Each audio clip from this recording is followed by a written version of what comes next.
You want to learn how to drive a bike? Do you want to learn how to drive a bike? Do you want to drive a motorcycle? Come on, let's go.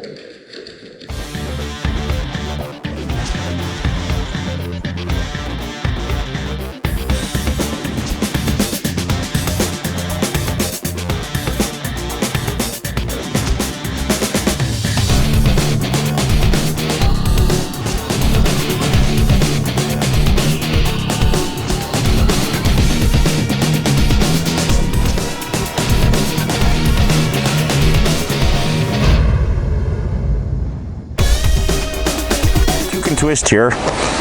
Well, on this questionable day for riding, because it looks like it's going to dump and I hate riding in the rain, I figured we'd do the complete guide on how to ride motorcycles for beginners. I'll give you all the tips, tricks I've learned over the years, and some stuff you may or may not know. I've seen a ton of these videos on the internet. Some of them are great, some of them are missing some content, and some of them are just dangerous. So I'm going to try and teach you how to do it all in the manner that I feel is the best way. So here's our patient for today.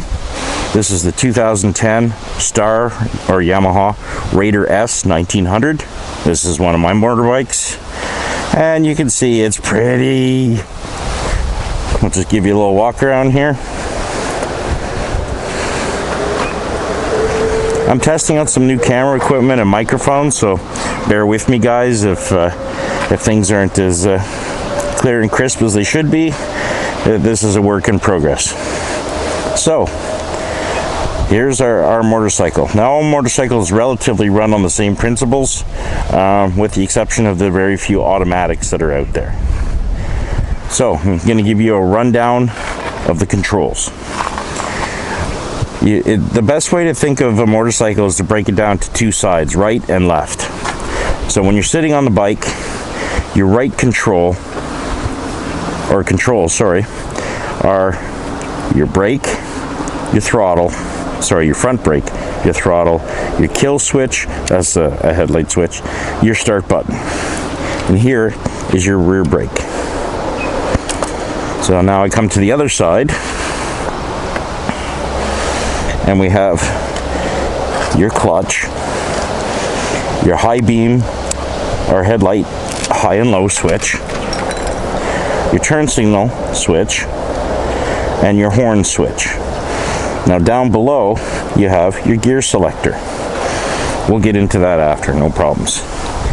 So those are the basic controls of a motorcycle. The right side is your throttle and your brake. Your left side is your transmission, clutch, and gearing. Now, motorcycles are completely different from cars. For all you people out there that are sitting there thinking, I know how to drive a standard car, it can't be that hard. It's completely different. Cars, like when you learned to drive standard on your mom or dad's car and they yelled at you not to burn the clutch or slip the clutch, on a motorcycle, you slip it. A car is a dry clutch. Most motorcycles are a wet clutch, which means it's immersed in oil. So slipping them typically doesn't do any damage to them, especially for learners. You won't slip it all the time, but there will be times even advanced riders have to slip the clutch. We'll get more into that after.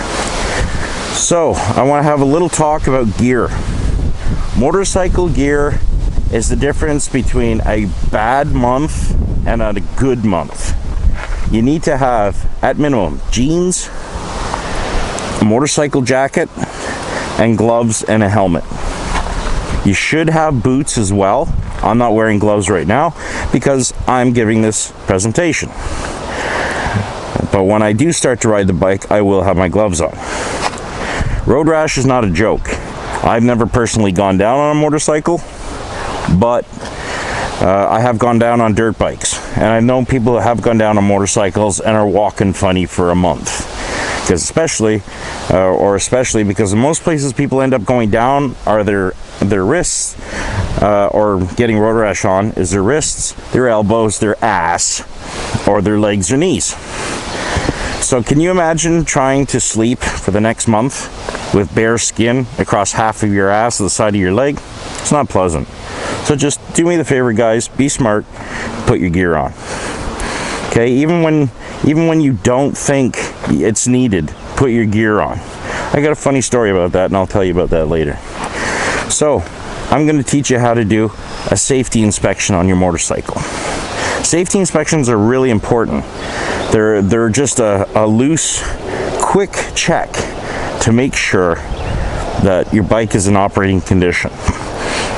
For most of you who I'm sure have flown on an airplane, you wouldn't get on, or I wouldn't get on it if I knew they weren't doing safety inspections on the airplane. You're on a two-wheeled machine here. You should inspect it. So, I'm going to start with the front. When you come up to your bike, I'm just going to turn my wheel here. Okay. Come up to your motorcycle, step on the rim. Step on the rim and make sure it doesn't touch the ground. Put your weight on it. You always want to do it from this side with the wheel turned. That way there's no risk in tipping your bike. What you're looking for is that the rim doesn't touch the ground. If the rim touches the ground, your tire is seriously low.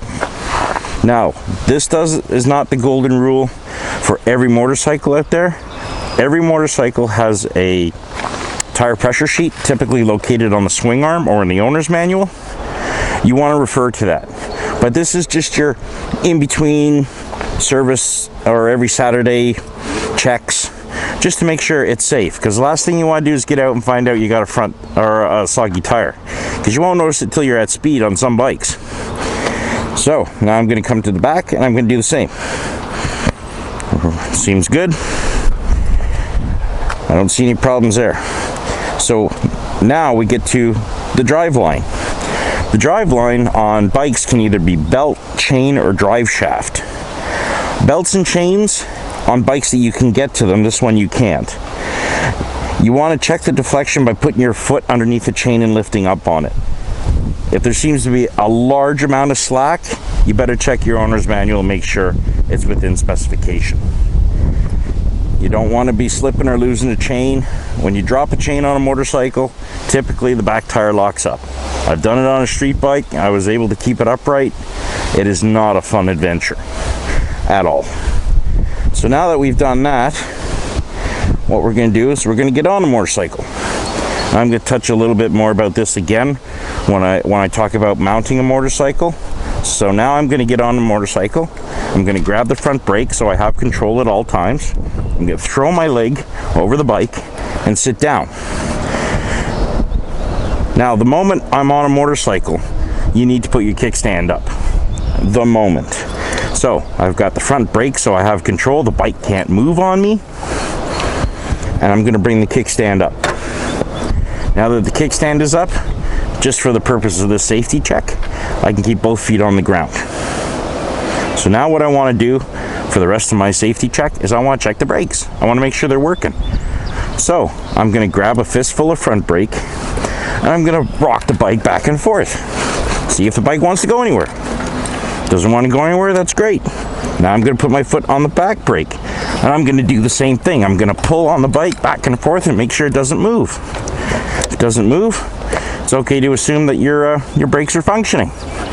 Now I want to check my other controls here. Make sure my switches work.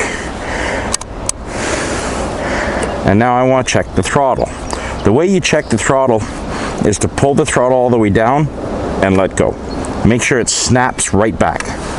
Now you want to do that from lock to lock position because there's cables in the front steering system that lead to the carburetor or the fuel injection or what, so on and so forth. So they can get bound up. So what you do is you put the steering to full lock on one side, you pull the throttle and release. See how the throttle releases a bit slower? See? That I have to check into. It shouldn't release that slow on lock. Now I'm going to pull it this way. And I'm going to see how the steering position is affecting the throttle on this bike. I'm going to have to look into it and see why the cables are being pinched, that my throttle is not returning. That is dangerous. I have to look into that. If you're not experienced with motorcycle mechanics, take it to an authorized dealer, talk to a buddy. Never operate the motorcycle with that kind of problem. That actually surprises me completely. Today is the first day it's done that, and I need to find out why. So, now we're going to operate our clutch. Does the lever move free and without problems from lock to lock? Does the brake work from lock to lock? Seems to be working fine. All right, so now we've done our safety inspection. Now, I'm going to show you how to properly mount a motorcycle and get in the, we'll call it the ready position. Let's call it that. Okay? So, when you're getting on a motorcycle, right here, we're on a flat grade. I'm in the back of my projects. Houses are being built here, so it's a good quiet place to show you guys this stuff. So, if you ever go get on a motorcycle that's on a grade or anything, the moment you get on it and want to take the kickstand up, the bike's going to want to roll. The biggest thing I'm trying to teach everybody here is about control of their motorcycle. So, always mount a bike from the kickstand side, walk up, grab a fistful of the front brake. So now you have control. Now the bike can't roll on you. I'm going to lift my leg and sit down on the motorcycle while I'm holding the front brake. I'm not going to let go of the front brake. Right now the bike can't go anywhere. Okay? So now I want to take the kickstand up. So I'm going to lean to a little bit to my brake side, my right side. I'm going to pull the kickstand up. Now I'm going to put my left leg down. I'm going to pick up my right leg and put it on the rear brake. Now I'm going to release the front brake and hold on to the grips. Because you can't hold on to a bike properly when you have your hands hovered or in use on these levers. So, to the grips. So now I'm sitting here on grip. My bike can't go anywhere. If somebody bumps me at a light, I'm not going to fall off the motorcycle and the bike's going to roll away or lose control. I have the brakes on. It does sound funny, but I have been bumped before. Not hard enough to get hurt or damage the bike, but just enough to nudge you. If I didn't have the back brake on, I probably would have just rolled. So the cool guys sitting at the light with both their feet down and their hands crossed, looking all cool. All they have to do is take a hit in the back from a moped, and they're going to go out of control. So hands on the grips, foot on the back brake lever. This is what we call the ready position. Now we're going to stay at the ready position just for a minute and get to see how it feels. You know, if you're at home and you're doing this along, pause the video and see how the bike feels to you. You know, lean just a tiny bit to the left on that left foot. Make sure your foot is flat. I know I'm not wearing boots, but for the sake of this demonstration. And see how it feels. Okay, if you need to, rewind the video and watch this part again. These are the things that are gonna, you know, if you make them habit, are gonna make you a really good driver. Now, got my foot on the rear brake, hand on the grip in the ready position. I want to grab the front brake, let go of the rear brake, put my right foot down, lean a little bit to my right, find my kickstand, put my kickstand down. Now the bike is on the stand. You don't want to be sitting on a motorcycle while it's on its stand, or not very often, because a lot of these stands are very weak and they will bend and break. So now that the bike is on its stand, I'm going to release the clutch. I'm going to turn my wheel. I'm still on the front brake. I'm going to get off the bike, and that's how you get off the motorcycle. Well, these are so far my lesson for today. I'm going to bring you a new lesson tomorrow or a day after, and we're going to review some things. I hope this works. Please subscribe and rate. Any suggestions, always welcome. You guys can always email me. Anyone wants to send me any video intros, riding a motorcycle, saying "took and twist," that would be awesome. Absolutely awesome. All right, guys. Till the next episode.